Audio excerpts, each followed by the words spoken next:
Baik, Assalamualaikum warahmatullahi wabarakatuh. Di sini saya dari kelompok 7 yang mewakili saya sendiri yaitu Azharinul Ahmadi dan Saras Pratama. Di sini saya akan mempresentasikan sistem pakar sebagai tugas dari Pak Bambang dalam mata kuliah kecerdasan buatan atau AI.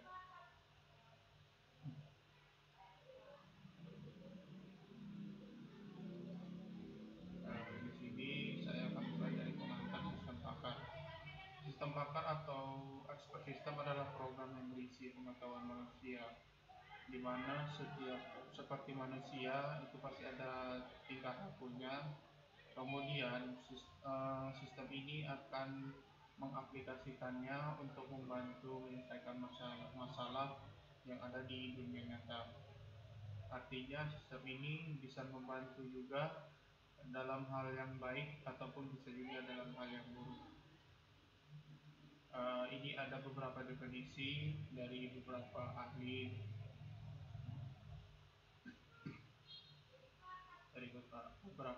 mohon maaf. Di antaranya ada William Hilbert dan George F. Luger, kemudian Frank Turban dan Garatano dan Bailey. Itu mereka ada berbagai definisi lain.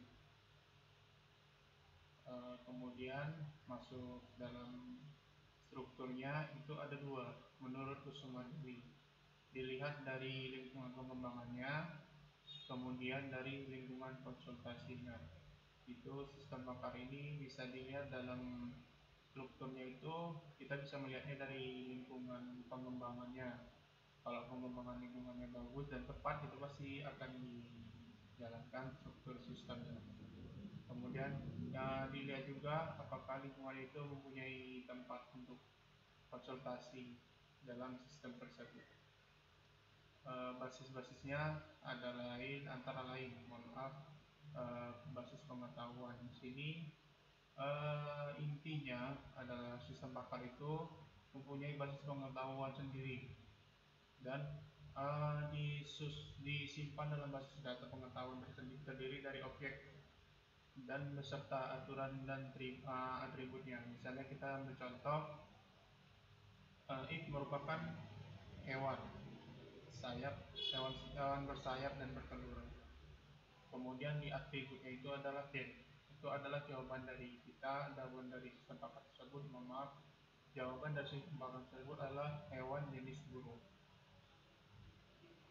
Kemudian inference engine atau mesin inferensia merupakan bagian yang menyediakan mekanisme fungsi tersebut. Artinya pola-pola yang ada dalam sistem pakar itu dimulai dari engine atau mesinnya. Mekanismenya menganalisis masalah, kemudian mencari jawaban yang tepat dan menghasilkan jawaban juga yang tepat. Mesin ini bisa dibilang mempunyai pelacakan khusus atau kaidah-kaidah khusus yang sudah ada dalam basis data sistem pakar tersebut. Ciri-cirinya yang pertama dalam sistem pakar itu adalah terbatas daripada domain dan keahlian tertentu. Kemudian yang kedua dapat memberikan penalaran untuk data-data yang tidak pasti. Kemudian dapat mengemukakan rangkaian alasan-alasan yang diberikannya dengan cara yang dapat dipahami. Kemudian yang keempat itu yang paling penting adalah kaidahnya atau rule-nya tertentu. Itu bisa dibilang kaidahnya ada tertentunya dan tidak bisa dibilang bukan sembarangan. Setiap sistem pakar pasti ada permasalahan tersendiri ataupun yang bisa disentuh oleh sistem pakar tersebut. Antara lain adalah interpretasi pengambilan keputusannya itu bisa dari observasi, kemudian pengawasan, pengenalan, kemudian analisisnya, dan interpretasi sinyalnya dan analisis kecerdasannya. Kemudian dari prediksi, itu bisa dari prediksi, peramalan tertentu atau peramalan ekonomi, kemudian prediksi lain-lainnya. Kemudian setelah masuk permasalahan tersebut baru didiagnosis, atau yang sistem pakarnya biasa kita ketahui itu di dunia nyata itu misalnya dari medis, elektronis, atau mekanis, itu biasa dari eh, operasi-operasi misalnya dari penyakit-penyakit dalam. Kemudian pengembangan sistem pakarnya itu adalah identifikasi masalahnya, kemudian kebutuhannya itu bisa beragam, apakah dia memang butuh seperti di medis, kemudian dievaluasikan, diverifikasikan, dan penyesuaiannya.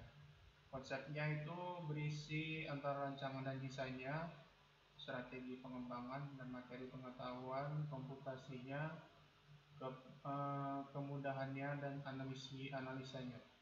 Kemudian tahap formalisasi itu membangun prototipe-nya atau rancangan awalnya, kemudian diujikan, demonstrasikan, dan diselesaikan dengan desainnya. Demikianlah dari kami persentase dari kelompok 7 tentang sistem pakar yang lebih dalam lagi. Mohon maaf jika ada salah kata yang saya sampaikan ini, dan saya mohon maaf jika persentasenya agak kurang ataupun kurang lengkap. Itu mohon maaf sekali lagi. Demikianlah presentasi kali ini. Billahi taufiq wal hidayah. Assalamualaikum warahmatullahi wabarakatuh.